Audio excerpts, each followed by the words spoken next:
오늘 하나님 말씀은 전도서 6장에 있는 말씀 가지고 하나님의 은혜를 나누고 싶습니다.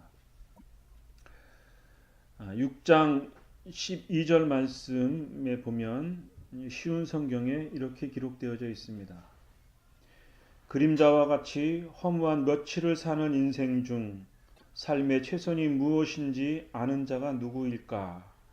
사람이 죽은 후 해 아래서 무엇이 일어날지 누가 그에게 말해줄 수 있을까?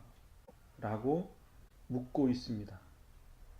그림자와 같은 허무한 인생, 그 짧은 생애 동안에 이 세상에 있는 누구든지 최선의 선택을 하고 최선의 노력을 하면서 살아갑니다. 그러지 않은 사람은 없습니다. 물론 모두 다 모든 일에 전력할 수 없기 때문에 때로는 쉬기도 하고 나태할 수도 있지만 결과적으로는 최선의 노력을 하면서 살아가는 것이 인생의 본분일 줄 믿습니다. 사람이 산다는 것은 동물과 다른 면이 있습니다. 제가 가끔 보는 동물 프로그램이 있습니다. 동물들이 야생에서 살아가는 모습을 볼 수 있습니다. 흔히 얘기하는 사자가 짐승들을 잡아먹습니다. 한 번에 목을 물어 죽이기도 하고 동료들과 같이 뜯어먹습니다. 비가 오면 비를 다 맞습니다. 그늘에 숨어 있거나 동굴에 숨어 있으면 비를 덜 맞을 것 같은데 짐승들은 그러지 않고 비가 오면 비가 오는 대로 다 맞습니다.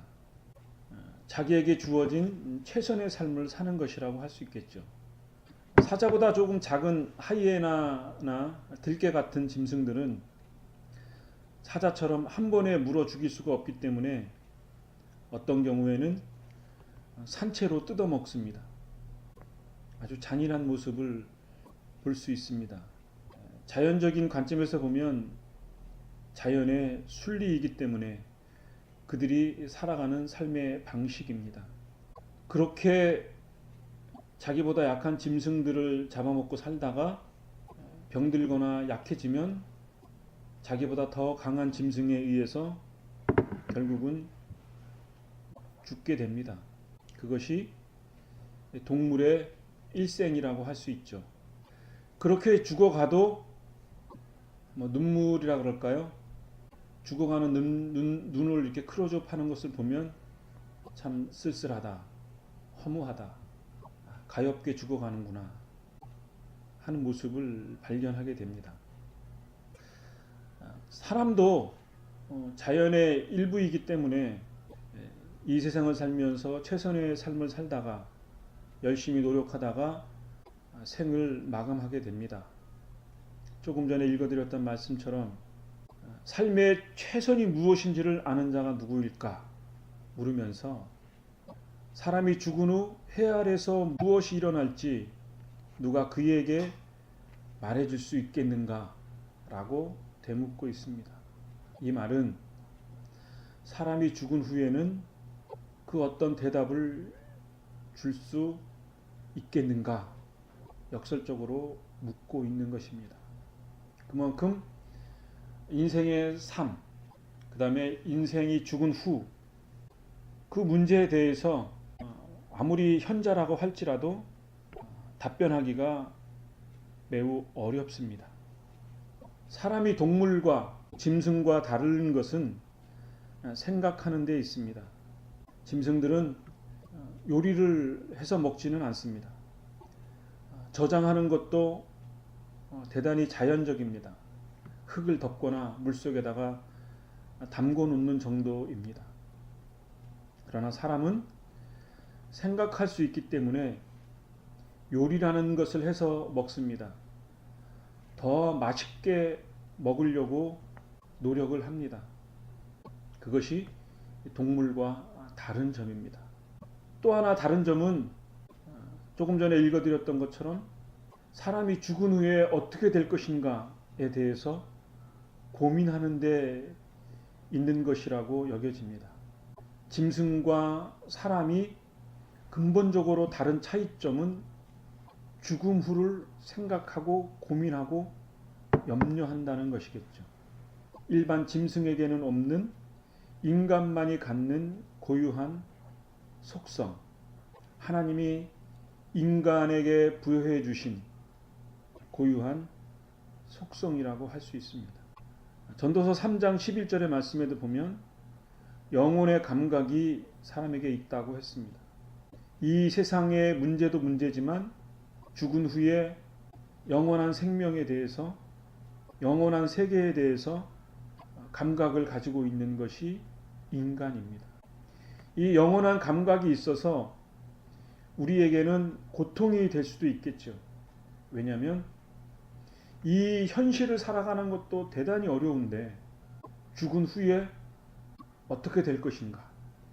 그것이 고통이 되기도 합니다.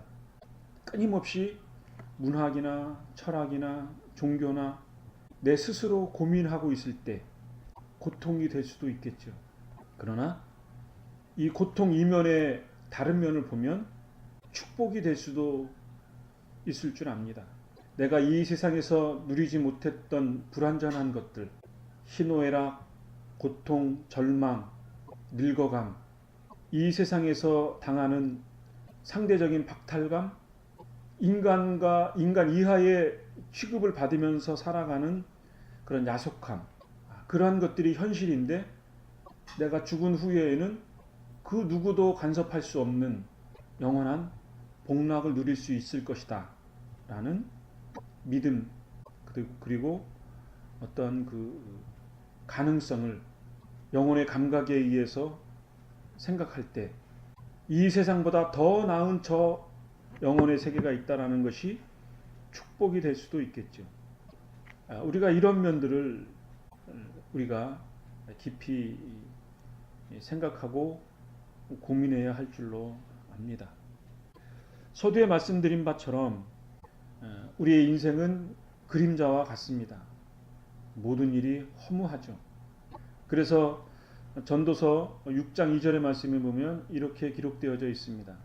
하나님께서 어떤 사람에게는 부와 재산, 영예를 모두 주셔서 더 바랄 것이 없게 하셨지만 동시에 그가 이 모든 것을 누리지 못하도록 하시며 타인이 대신 누리게 하신다. 이건 역시 허무한 일, 큰 재앙이 아닌가 이렇게 되묻고 있습니다.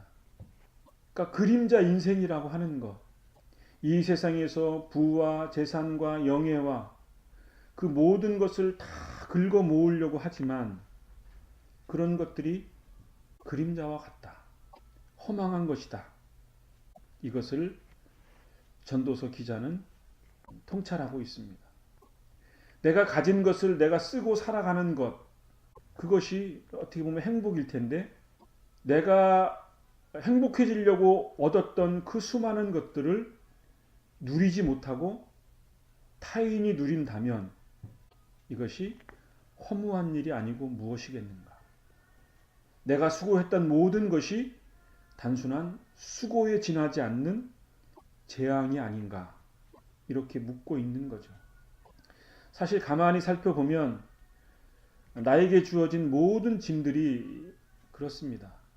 그 순간 그것이 없으면 큰일 날 것 같고 온 세상을 다 잃어버린 것 같고 죽을 것 같이 괴롭고 고통스럽지만 그러한 견딜 수 없는 고통과 위기감이라 할지라도 시간이 지나고 나면 그리 중요치 않은 일들이 되어버렸던 것을 깨닫습니다.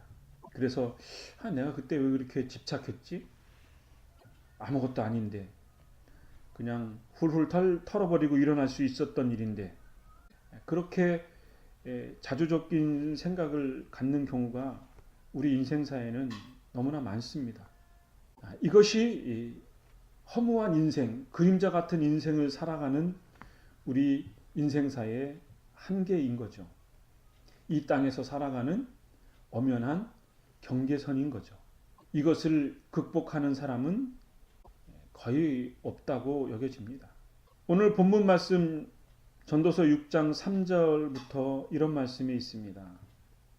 100명의 자녀를 낳고 장수해도 마음이 행복하지 못하고 매장된다면, 죽는다면, 7절에는 사람의 모든 수고가 먹기 위함이지만 그 식욕은 만족할 줄을 모른다고 했습니다.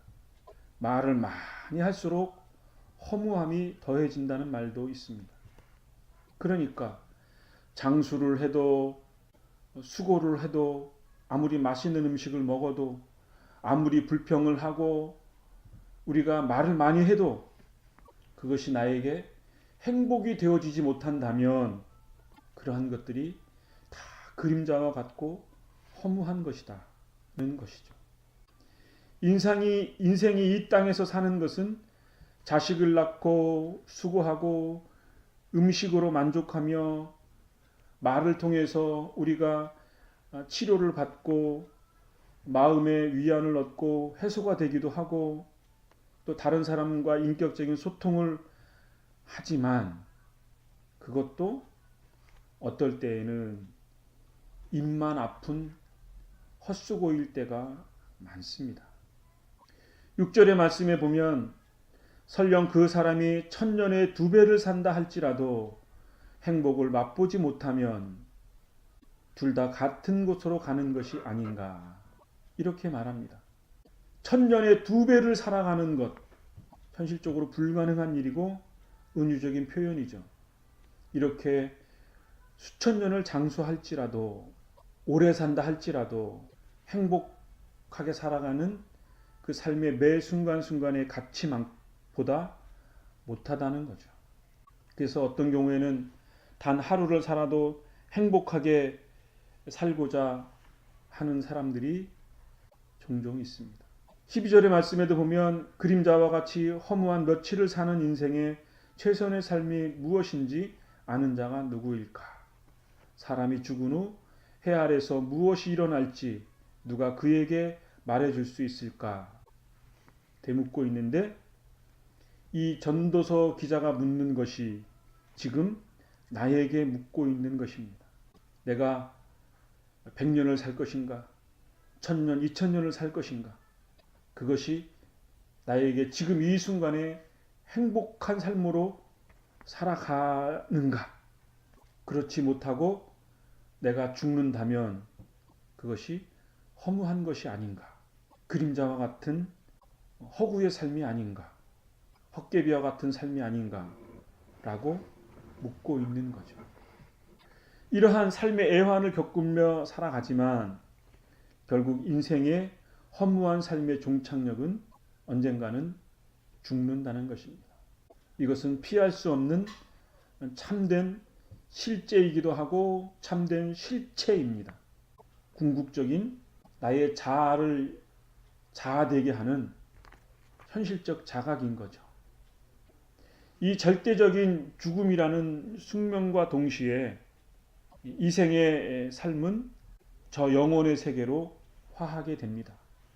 결국은 내가 죽음을 자각하는 그 동시에 이 세상의 모든 것은 종결되고 영혼의 감각을 갖고 있는 우리의 영혼은 저 세상으로 하나님의 나라로 향하게 된다는 것입니다. 이를 깨닫지 못하는 모든 삶은 그림자와 같은 또 다른 헛개비라는 거죠.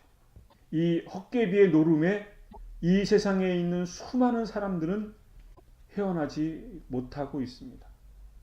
인생의 모든 낙을 누리는 것들도 결국은 죽음을 향하는 하나의 과정이 될 수밖에 없습니다. 먹는 것도 낙을 누리는 것도 우리가 성공을 추구하는 일련의 모든 것들도 결국은 종말이 있는 것이죠. 이를 통해서 인간의 유한성을 깨닫고 죽음 너머에 있는 영혼을 향하게 하는 것이 인간의 본래적인 속성, 영혼의 감각이라고 전도서 3장에는 기록하고 있습니다. 이런 그림자의 내 생의 모든 짐을 지고 힘겹게 살아가는 것 또한 허무한 것이기에 전도서 기자는 역설적으로 차라리 낙태된 아이가 그 사람보다 낫다라고 말하기도 했습니다. 해 아래에서 일어나는 모든 그림자들이 내 삶의 죽음 이유를 확정해 주지 못합니다.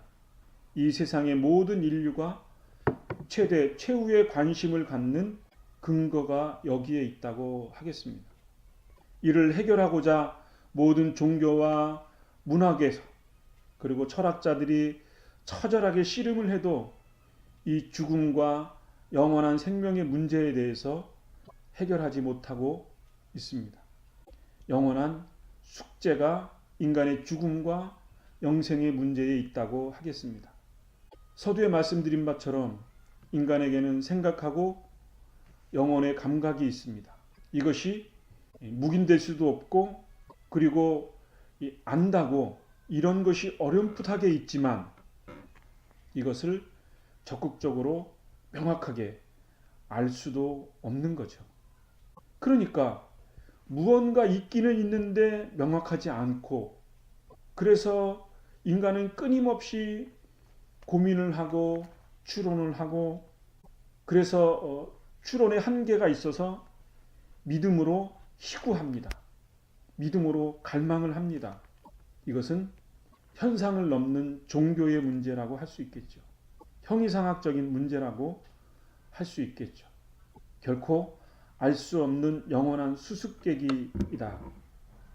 인간이 갖는 한계의 궁극점이라고 할 수 있습니다. 전도서 12장 7절에 보면 이런 말씀이 있습니다. 사람이 죽은 후 해 아래서 무엇이 일어날지 누가 그에게 말해줄 수 있을까? 라고 물으면서 흙으로 만들어진 인간은 흙으로 돌아가고 그 영은 그것을 주신 하나님께로 돌아간다라고 말하고 있습니다. 그러니까 인간에게는 두 가지의 요소가 있는데 우리의 육신인 흙으로 만들어진 것과 영혼의 감각인 영적인 것이 있는데 흙은 흙으로 돌아가고 영은 하나님께로 돌아간다. 이것이 기독교적인 사상이고 성경이 인생들에게 가르쳐주는 유일한 진리의 말씀이라고 할 수 있습니다. 인간은 하나님의 형상으로 지음을 받았기에 현생을 살다가 그분의 영원한 생명에 대해서 자각하게 되고 그래서 그분에 의해서 의존적일 수밖에 없습니다. 인간은 하나님의 피조물이고 하나님이 부여해 주신 하나님의 형상, 영혼의 감각이 있는 의존적인 관계일 수밖에 없기 때문입니다. 그분의 영광과 섭리하에 있는 피조물이기에 그분에게만 참된 영혼의 안식이 있습니다. 이 또한 지금과 인생의 끝이 죽음 이후에 실존적인 또 다른 실제하는 문제라고 할 수 있습니다. 성경에 보면 이런 문제를 고민한 인물이 기록되어져 있습니다. 요한복음 3장에 보면 니고데모라는 사람과 예수님과의 대화의 내용입니다. 니고데모라는 사람은 공의회 의원, 요즘으로 말하면 지방자치의원이나 좀 더 좋게 보면 국회의원 정도 됩니다. 그리고 선생이라고 기록되어져 있습니다. 이것으로 봐 영향력도 있고 현명한 현자인 것 같습니다. 명망 있는 지도자였던 니고데모가 어느 날 밤중에 예수님을 찾아왔습니다. 자기의 사회적인 위치 그런 것들을 약간 좀 드러내놓지 않기 위해서인지는 알 수 없으나 어쨌든 은밀히 예수님께 찾아와서 묻습니다. 하나님께서 함께 하시지 않으면 이런 일들을 행할 수 없다고 예수님을 칭찬했습니다. 그런데 이런 일이 무엇이냐면 요한복음 3장 이전에는 예수님께서 가나안 혼인잔치에 물을 포도주로 만드는 사건이 있었습니다. 그리고 성전에 올라가서서 장사하는 사람들을 혼내면서 말씀하시기를 이 성전을 헐면 3일 만에 내가 다시 세우겠다. 이러한 말씀이 있었습니다. 그러니까 이 물을 포도주로 만들고 성전을 헐면 내가 3일 만에 다시 세우겠다라고 하는 이 사건을 니고데모가 아마 소문으로 들었지 않았을까 싶습니다. 그리고 이런 일을 하는 인물이라면 평범한 사람이 아니고 하나님께서 보내신 사람임이 분명하다. 이것을 확신하고 예수님께 묻기를, 예수님, 어떻게 하면 하나님 나라를 볼 수 있고 어떻게 하면 하나님의 나라에 들어갈 수 있겠습니까? 이렇게 물었다는 거죠. 이때 예수님께서 하시는 말씀이 다시 태어나지 않으면, 거듭나지 않으면, 물과 성령으로 나지 않으면 하나님의 나라에 들어갈 수 없다고 했습니다. 그러니까 물이라고 하는 것은 인간의 죄를 씻는 것이고 성령으로 난다는 것은 하나님의 영, 하나님의 절대적인 도우심과 주권에 의해서 영혼이 거듭나지 않으면 하나님의 나라에 들어갈 수 없다는 것이겠죠. 그러니까 이 땅에 살아가면서 죄를 짓지 않고 죄가 있으면 하나님의 능력으로 다시 성령으로 거듭나지 않으면 하나님의 나라에 갈 수 없다는 거죠. 이 말을 하면서 예수님께서 하신 말씀이 무엇이냐면, 모세가 광야에서 뱀을 높이 들었던 것처럼 인자도 들려야 하리라, 이렇게 말씀했다는 겁니다. 모세가 광야에서 뱀을 높이 들었던 사건은 일명 구리뱀 사건입니다. 놋뱀 사건입니다. 민수기 21장에 있는 내용인데, 이스라엘 백성들이 호르산을 떠나서 홍해로 들어가려 할 때 백성들이 원망을 했다고 했습니다. 모세와 하나님께 원망을 하기를, 왜 우리를 애굽으로부터 불러내어서 이 광야에서 생고생을 하게 하느냐? 왜 우리를 이 광야에서 죽게 하느냐? 애굽에서는 빵도 있었고 물도 있었고 형편없는 음식이었지만, 우리가 노예로 있었지만 음식은 먹었다. 그런데 이 광야에서는 그것조차 먹는 것이 미비하니 얼마나 우리가 힘드냐, 원망을 했다는 거죠. 그러자 하나님께서 이 소리를 들으시고 뱀을 불러서 백성들을 물게 했습니다. 그러자 적지 않은 사람들이 여기저기서 죽어나갑니다. 이 광경을 본 모세가 하나님께 엎드려 기도를 합니다. 하나님, 이 백성들을 다 죽이시려 합니까? 백성들을 구원해 주십시오 라고 기도하자 하나님께서 구리뱀을 만들어, 놋뱀을 만들어 장대에 메어 달라. 그리고 백성들이 그 놋뱀을 보는 즉시 치료함을 받고 살아날 것이다. 이 말을 하고 이것을 실행하자 백성들이 장대에 달린 놋뱀을 보자 살아났다는 거죠. 이 사건을 예수님께서 빗대어 말씀하시기를, 모세가 광야에서 놋뱀을 들었던 것처럼 내가 십자가에 못 박혀 죽으리라. 그 예수 그리스도를 믿는 자마다 살리라. 이것을 예수님 자신이 친히 말씀하신 것이었습니다. 요한복음 20장에 보면 성경에 기록한 목적에 대해서 말씀하고 있습니다. 30절에 예수님께서 제자들이 있는 곳에서 이 책에 기록되지 않은 다른 표적도 많이 행하셨습니다. 그런데도 이 책에 있는 표적들을 기록한 것은 여러분들로 하여금 예수님께서 하나님의 아들 그리스도이심을 믿게 하고 그분의 이름을 믿음으로써 생명을 얻게 하기 위해서입니다. 라고 말씀했습니다. 그러니까 예수님께서 이 땅에 오셔서 많은 표적을 행하셨지만, 많은 말씀을 하시고 기록으로 남겼지만, 성경 기록의 목적은 예수님께서 하나님의 아들이시고 그리스도이심을 믿게 하고 그의 이름을 힘입어서 믿음으로써 생명, 영원한 생명을 얻게 하기 위함이라고 성경의 목적을 기록하고 있다라고 하는 것입니다. 또 하나는 부활에 대해서 고린도전서 15장에 여러 차례 말씀하고 있습니다. 그리스도께서 성경에 기록된 대로 우리 죄를 위하여 죽으신 것과 장사 지낸 바 되었다가 성경에 기록된 대로 3일 만에 다시 살아나셨다는 것과 베드로에게 나타나시고 12제자에게 나타나시고 500여 형제들에게 나타나셨다.